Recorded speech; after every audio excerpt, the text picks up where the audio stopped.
Hello, my name is Dan Tempest, and welcome to my presentation on the parts of the brain. The first part of the brain that I'm going to talk about today is the brain stem. This contains three parts: the medulla oblongata, made famous by the water boy, but we won't get too into that. The pons and the midbrain. So if we look at specifically the brain stem in general, it functions in homeostasis, coordination of movement. It helps in conduction of impulses to higher brain centers. It also helps to control sleep and wakefulness. These would be regulated by the pons and the medulla. If we look at specifically the medulla, it is the center of control of several visceral functions, such as breathing, your cardiac, um, heartbeat, and things like that, swallowing, vomiting, and digestion, all are regulated by the medulla oblongata. The pons also participates in visceral function, and it specifically regulates breathing.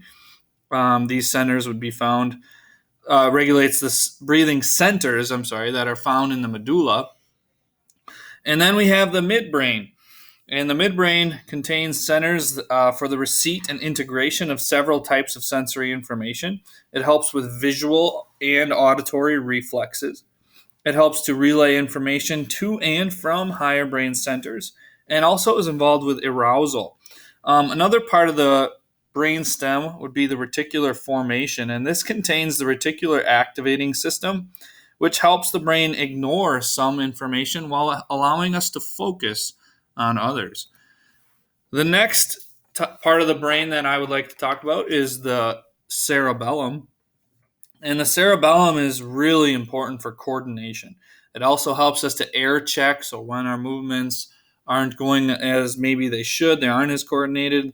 It helps with perception and cognitive functions as well.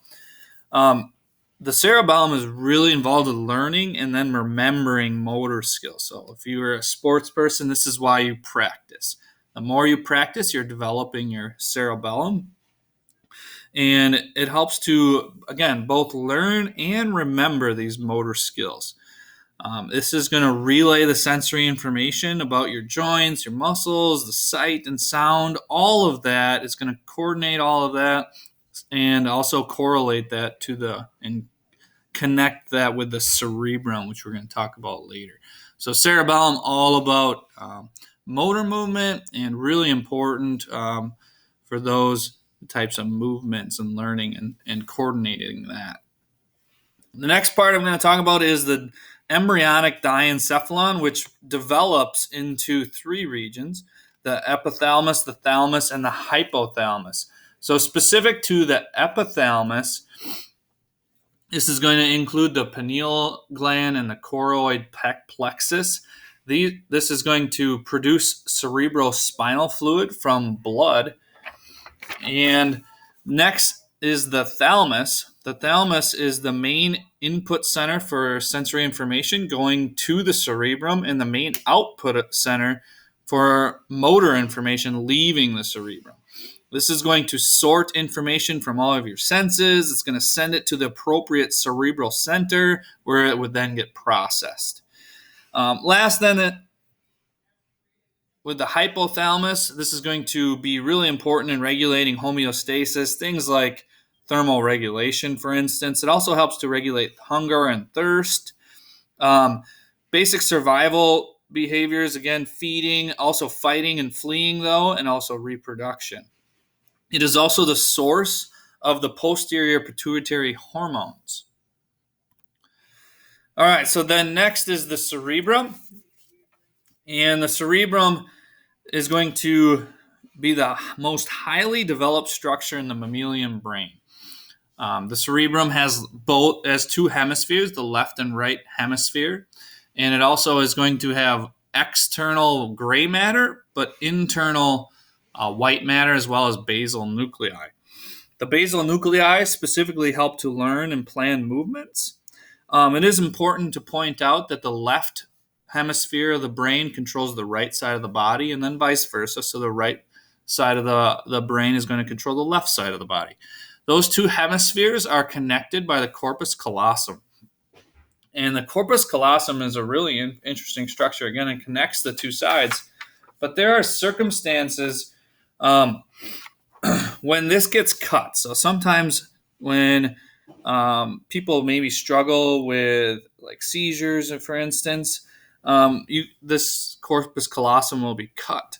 And what that essentially creates is having one person with two brains. And there's some interesting stories that are involved with that. So, for instance, one story I came across, we had a split brain patient that tried to dress himself with one side of the body, pulling his pants up, while the other side of his body didn't want to get dressed, or the other side of his brain didn't want to get dressed and pulled his pants down with the other.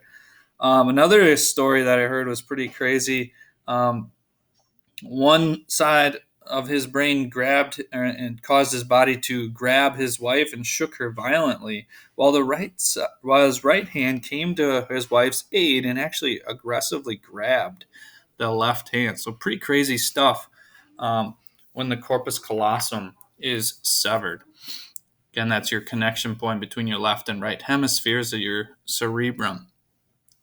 Specific to the two hemispheres, your left hemisphere is more proficient at language, math, logical operations, and the processing of serial sequences, so what things that need to go in order. Whereas the right hemisphere is going to be more adept at pattern recognition, nonverbal thinking, and then the emotional processing. You also have in your frontal lobe Broca's areas and Wernicke's area, and these are going to be really important in the generation and understanding of language.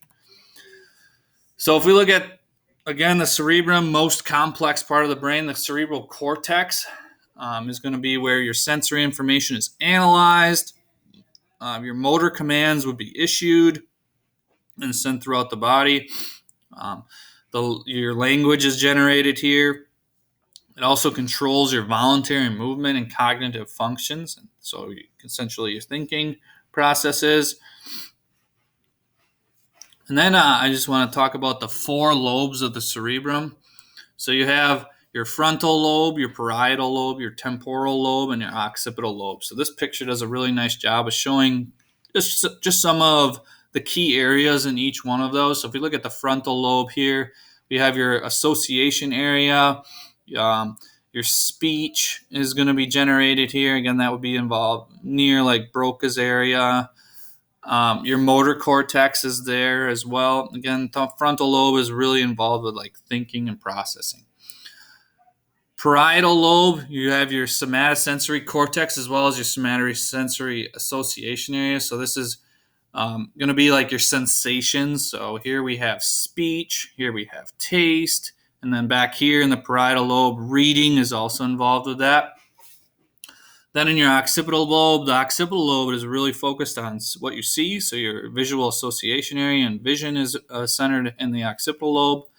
And then your temporal lobe involved with smell, hearing, and then auditory association area. So temporal lobe being really near your ears makes sense that that'd be where your brain would process hearing. All right, so then the last part that I'm going to talk about is the limbic system.